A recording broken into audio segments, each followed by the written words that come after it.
integrated in the calculations made in scenarios for generation adequacy? Well, thank you very much for the question. I can only pick up on what the previous speaker was just talking about, the huge significance of cross-border trade in stabilizing the grids, but also supply security. Germany and France, in that sense, have complementary systems. which through the European network lays the basis for cross-border trading.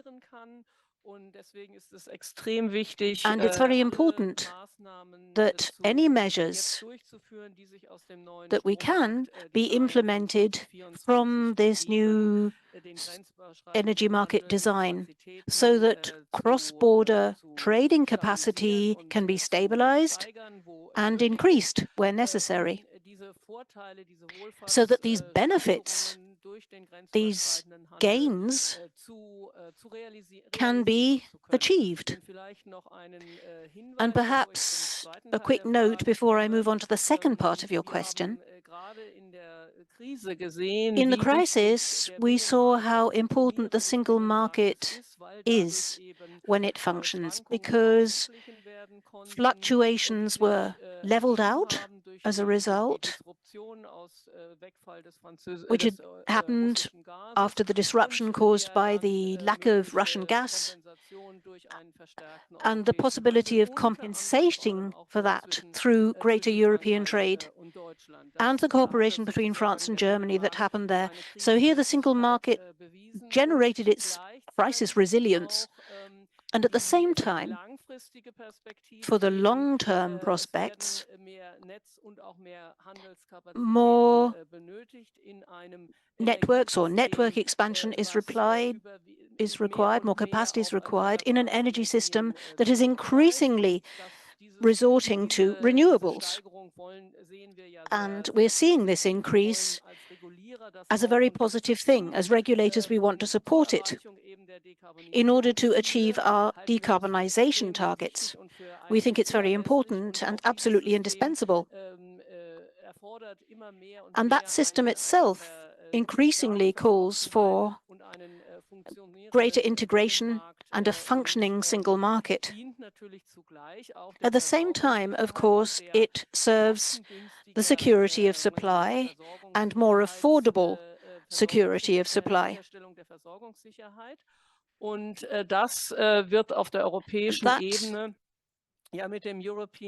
at European level, with the European Resource Adequacy Assessment,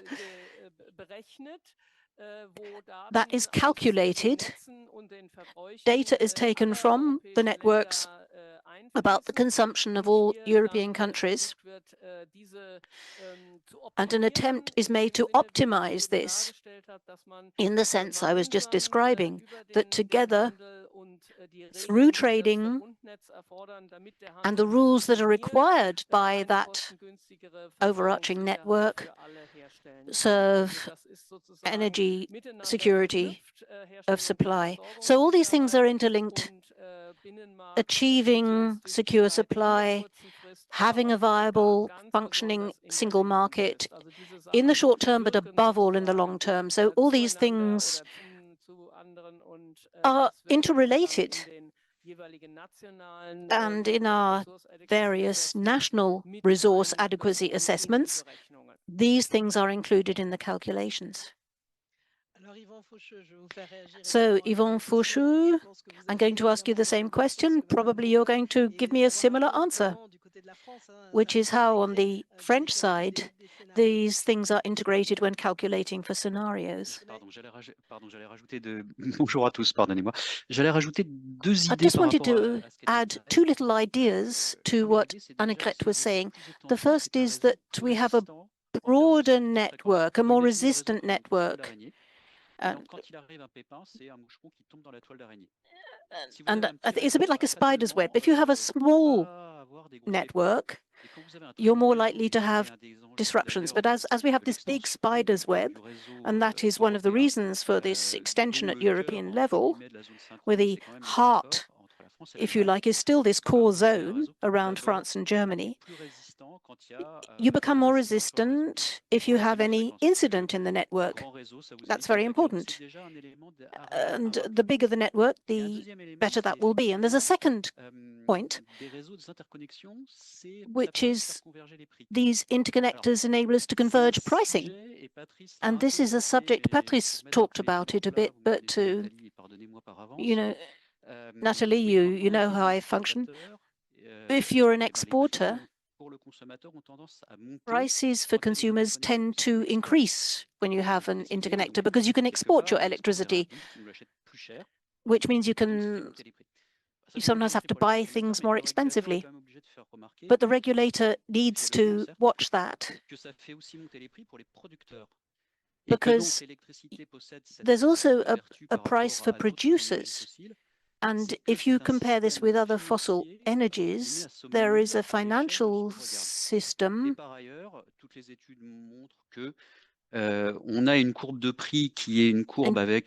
We have a price curve which rises steeply. And if you can lower the price for everybody, that generates a very positive global benefit. The European regulator, ACER, has done some calculations about the benefit of interconnection, and they came up with a price of several dozen billion euros worth of benefits. To come back to your question, this common benefit. And the other thing I wanted to add is that between two countries who've chosen different energy mixes, interconnection enables us to pool to some extent. There are going to be risks, and if you choose a mix, you're more or less exposed to particular risks. So gas supply might be problematic in one sense, might be more uniform, but the more we share our ability to respond to risk, to mitigate risks, the greater our opportunity to make sure that the system is efficient. And that comes back to the second part of your question about how do we take these into account, into scenarios. There are two levels there.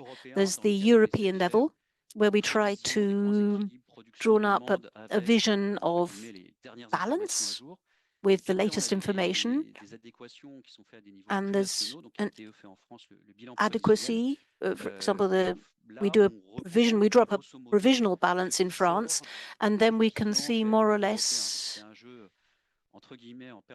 what is coming out of the system, what's going into it. So there's a bit of toing and froing, but it can happen. But more or less, it's a fairly resilient system. And I don't think we'd have got through the crisis without the provisions that we had drawn up.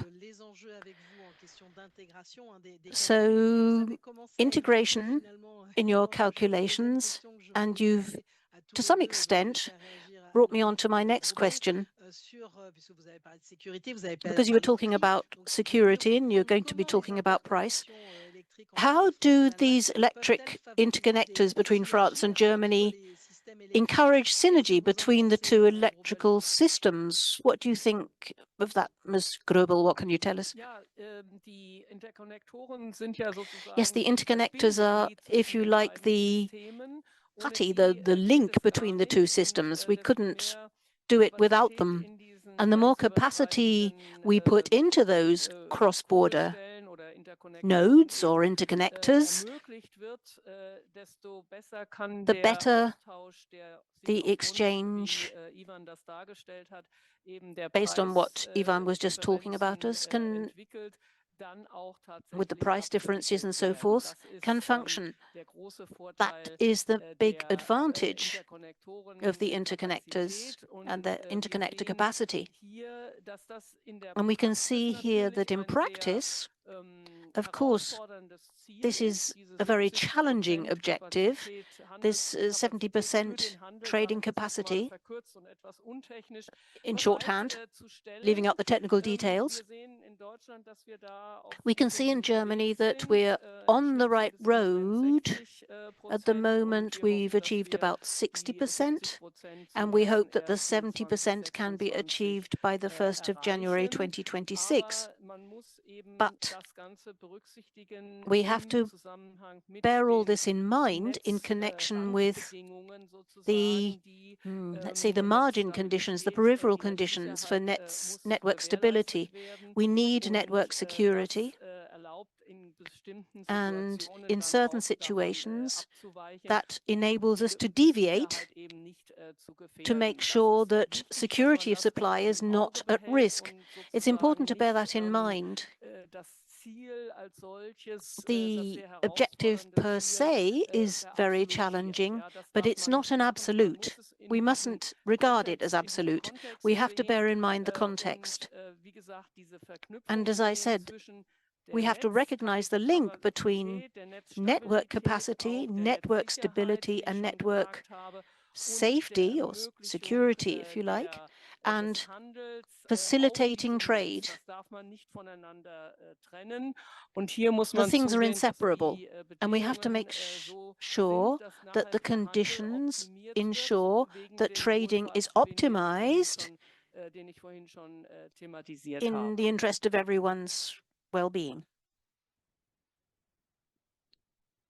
Alors, vous avez commencé à évoquer aussi So le you sujet began de la to capacité talk actuelle des about interconnexions entre la France et the l'Allemagne. capacity of Alors, the il faut interconnectors comment between ça va France and évoluer dans les Germany. prochaines années. On sait bien qu'il y a les No doubt enjeux de that's going to décarbonation evolve in the du next few système years électrique, as la the sécurité electricity d'approvisionnement system dont is vous avez parlé, decarbonized. You talked des about objectifs the aussi de security of the transition electricity supply, de but l'Union you also have européenne. some, Comment or Europe seront-ils has some ambitious atteints, Yvan objectives. Faucheux? How are those going to be Alors, achieved, Yvan Fouchot? merci pour la question. Thank you for that question. Non, un petit élément par rapport à la question qui a été Well, posée à Anne-Grethe. just to come back to the M'excuse question de you faire un just petit peu asked, plus Annegret, and I'm sorry if I'm intervening here. Je pense que I les think mix français et that allemands sont des the mix French assez and en avance German en termes de mixes décarbonation. Pas en termes de are choix technique, ça actually c'est autre chose, very well mais en termes de advanced in terms of décarbonation. Et decarbonization, donc, c'est pour ça que comme l'interconnexion permet specifically d'avoir un système plus decarbonization. efficace, And as s'il est quand même interconnection parfois enables us to have paradoxal, a si more on efficient veut system, accélérer it la sounds like a décarbonation, de paradox, ne pas but if our accepter objective les is outils qui permettent decarbonization, d'optimiser we wouldn't le accept système tools qui, par des choix différents, that ont des might comportements parfois optimize the différents. Et system. donc l'interconnexion entre la France et l'Allemagne est vraiment un élément We might important pour sometimes have to l'objectif de recognize different décarbonation, ne behaviors in serait-ce que parce que achieving nous that. avons des mix qui sont Because we have je dis pas à la mixes, frontière, il y a d'autres pays qui sont très en of avance, course, mais there on are a quand même other des countries mix that have par made rapport more au progress, but we poids de do laquelle la have France représente dans la production our électrique own mix européenne, in 20 ou generation, 30%, qui sont quand même des éléments and extrêmement structurants. these are very Alors, il y a une autre important in the structure of the mix. à la question de y a-t-il des besoins If d'interconnexion you're entre la France et asking, do l'Allemagne? we need interconnection between France and Germany? Let me answer very clearly. We have a lot of interconnection projects. A regulator is always a bit suspicious about these projects because an interconnection might potentially generate a profit for people that isn't necessarily what we're looking at. And au centime d'euro près et prier de prendre contact avec moi très rapidement. Il m'intéresse beaucoup. people who are Donc, interesting, une interconnexion, people who can c'est tell me how I can save très massif. centimes by On a en France 2027, beaucoup d'interconnexions that avec beaucoup interests de me. pays. So we have a lot of Et c'est vrai que quand on interconnections fait les in France analyses, with other le countries. And if we renforcement de analyze l'interconnexion them, avec l'Allemagne, c'est quand même strengthening la our zone interconnection with où Germany, l'interconnexion this is the zone where intuitivement présente le interconnection moins de regrets. intuitively Je dirais c'est celui pour displays lequel il y a une the analyse least bénéfice la plus évidente. Et donc, degree on a un or certain nombre de projets de renforcement. Alors, en plus, les of renforcements, risk. ce ne sont pas des nouvelles lignes. We do have some Par exemple, sur projects, l'axe they're not necessarily entirely new, but if we look at et ça, pour nous, c'est des Unterbangen, for projets example, vraiment prioritaires en this is termes a priority d'interconnexion, parce que, project for us as an d'une part, c'est pas les projets les interconnector plus chers, et because d'autre part, it's ça permet de not relier deux pays qui, dans un particularly objectif de expensive. décarbonation, And if we're pursuing présentent quand même, decarbonization, je dirais, et it là, on offers, peut tourner des scénarios à longueur de well, journée, there are various présente quand scenarios, we could même talk about them un all day, bénéfice, but it je dis pas quasi offers, assuré, mais I extrêmement wouldn't say important. an entirely guaranteed Après, benefit, il y a but un almost. dernier élément, c'est And there's another l'Union européenne element, a fixé un objectif de which is that the European Union 70% has set this de disponibilité aux 70% interconnexions. Alors, availability le régulateur target rajoute for the encore sa puissance, interconnectors. parce que So the une regulator interconnexion does qui what est it can. disponible alors même qu'il y a An un différentiel de interconnector prix which ne is pose pas available, de even if there question are price nécessaire. differences and Mais c'est pour le related régulateur issues. français aussi un For the élément French important. Il faut regulator, this is qu'on ait une approche important. intelligente We de need la to have a smart maximisation des approach and disponibilités maximize the d'interconnexion. availability of Une approche interconnection. intelligente parce qu'il existe un niveau We de need to be disponibilité smart au-delà about this duquel because there is a level of on fait availability défaut, beyond which c'est-à-dire qu'on a des coûts trop importants et au the global, le costs consommateur ne s'y increase, retrouve pas. Mais il y a aussi and des niveaux de sometimes you don't disponibilité find en deçà the desquels investors, but also il faut we quand même need considérer que availability. And if we l'interconnexion don't ne achieve remplit pas it, tout à fait son rôle interconnectivity won't be able to achieve its role in converging prices and providing that bigger collective benefit for all consumers across Europe, and especially France and Germany. Okay, I'll pass on rapidly to Margaret.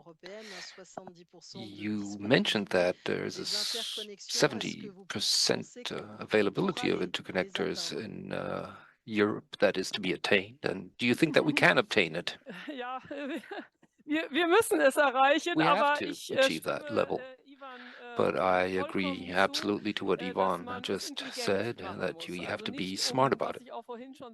Not, as I mentioned earlier, just to have an objective for an objective's sake, but to go about it in a smart way so that the benefit of the 60 or 70% or that are represented by these 70%, the exchange possibilities, that is, are clearly materialized and clearly understandable. So that is how we can achieve it. And it's not just about setting an objective as such. And it can also produce higher costs. And therefore, I think it's very important to mention that, as you mentioned earlier, it is a pathway, a path upon which you have embarked, so that we will have a slow increase that is linked to the availability of interconnectors, and that has to be included in our calculations and our approach. This is not something that you can just improvise. This is something that you need to really do measured steps, while at the same time avoiding additional costs that could quite possibly come about. I also believe that it is very important that we avoid further delays. It is a challenging process. The grid operators are working on it. There were delays. We should not forget that. And these delays should not mushroom to such an extent that they also then start generating additional costs. So this is a path that should cover future demand in terms of demand and in terms of supply, and should also provide the capacity through this additional investment when the time comes. And I also do believe that it is quite sensible to a broad capacity in existing points, just as was described by the previous speakers, Eichstätt and Ensdorf. Look at where there is an excess demand for the reasons that have already been mentioned, and following which, see to it that these projects progress in the in the right speed in order to achieve that added value or additional value. I think that's very, very important, because those are other costs that are also currently being generated through bottlenecks, meterage switch costs, etc. And those costs can then be reduced. So this is looking at it from both sides and is driven by both sides. Okay, I can already see that there's a first question from the audience for both of you, but I do have questions. Yvonne, for sure, you saw lots of projects in the pipeline there, so costs and investments. So we're talking about the European mechanism to finance these infrastructures. Maybe some additional words to this on the subject of financing, yes. Well, there are two points that you need to bear in mind. There are 300 billion already that are being foreseen for investment, 40 billion of which for offshore wind energy. So you have to look at this share, which is an important share. Offshore is very interesting because obviously it's at the sea, and no country in Europe actually has their own sea, so to speak. So there will, at some point, it will be necessary to coordinate very closely there. And the mechanisms on cost sharing, we're looking at those mechanisms covering the next 60 years already. And experience shows that it's very, very difficult for two parties to come together on very, very different scenarios. So looking at mechanisms that are much broader and much more encompassing, and investment frameworks that involve more than two parties, I believe that this is both intellectually quite tempting, but it is also difficult. And that's why I also point out the offshore wind energy. And if we want decarbonization to accelerate, both in consumption and in production, then it's quite simple. We have so many things to exchange in a bilateral situation and scenario that I do not believe that it makes really sense to try to envisage some kind of cost sharing amongst 27 member states. So I'm a bit hesitant when it comes to the yes, theoretical possibility and the feasibility of it. And when it comes to the practical side, I do believe that it's very difficult to sign a contract which involves two parties, but go beyond that. I let you spell out the rest. Well, Ms. Crevel, what she said about the European mechanism is also perhaps underscored by what you've just said. Yes, I agree with what you just said. The more participants you have, the more complicated it becomes. Something I'd like to add, perhaps, is that there are a number of mechanisms, to be precise, three cross-border allocation that are actually financed through the Connecting Euro Fund, and that has to be used also in order to calculate the advantages, disadvantages, and the shares of the countries that benefit from such a project. And then there is the distribution mechanism to cover bottlenecks, and a third mechanism. And from a perspective of the European regulation authorities, it is important to have a holistic view and look at all three mechanisms and assess whether they cannot be joined or more systematically set up in order to tackle future large-scale projects, particularly in the offshore area that Yvonne just touched upon, in a more cost-efficient way, in a more smooth way, so that it is implemented with a fair or fairer cost distribution for all. I'm not talking about fair versus unfair, but just let us keep it at that, a bit fairer. So we almost reached the end of this dialogue. We've talked a lot about these trans-border or cross-border flows, electricity flows. I'd like to take some time also to take up a question from the audience for you, Monsieur Faucheux, something that regards or touches on renewable energies. Two questions. What rhythm of development of renewable energies is necessary in order to cover the requirements of increasing electricity demand before and in the run-up to the first EPR2 being commissioned? Well, as a regulator, I can give you 2 points on this. 2 points of clarification. It's very, very difficult to predict consumption because, as the question was said, in order to cover projected consumption. And when it comes to consumption, we are regularly off the mark in our predictions. Second point,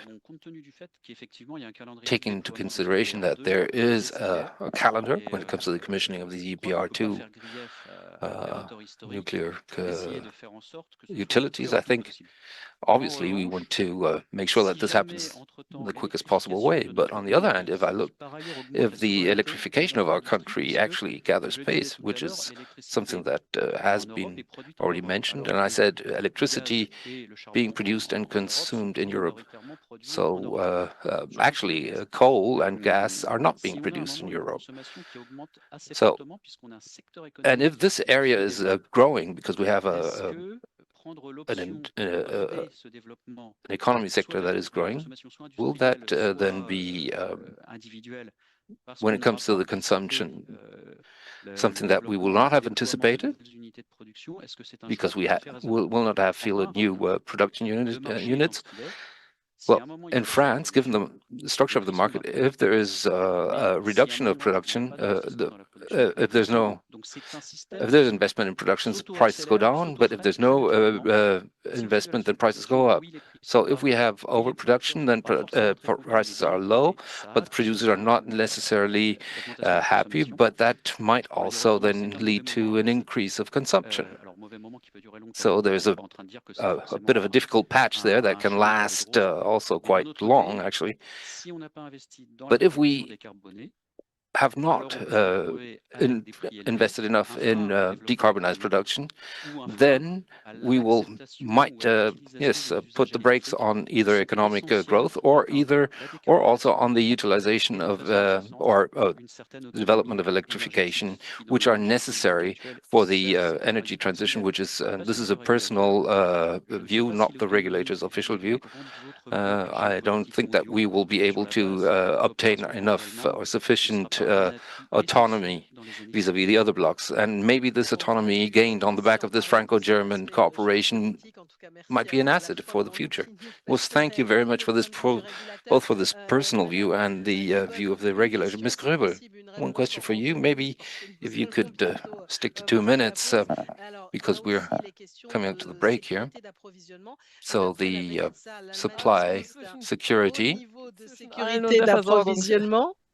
So when it comes to supply security, well, Germany has a large supply security buffer, and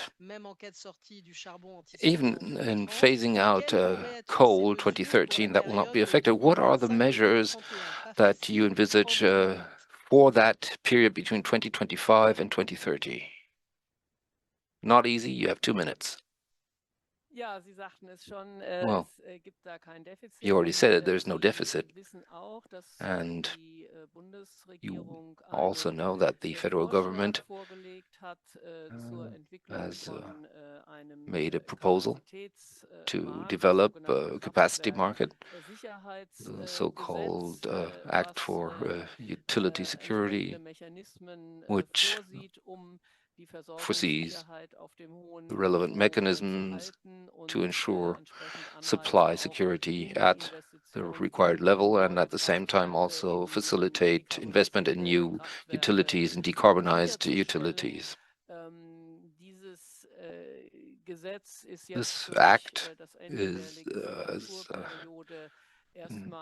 been stopped in the process of being adopted due to the end of the legislative period, but there is a consensus amongst all, really, that there's a necessity or requirement, and I don't want to preempt anybody here and laying this out, but that there is a general view that such mechanisms and such possibilities have to be created in order to ensure supply security in the long term, as you mentioned, and within a decarbonized environment.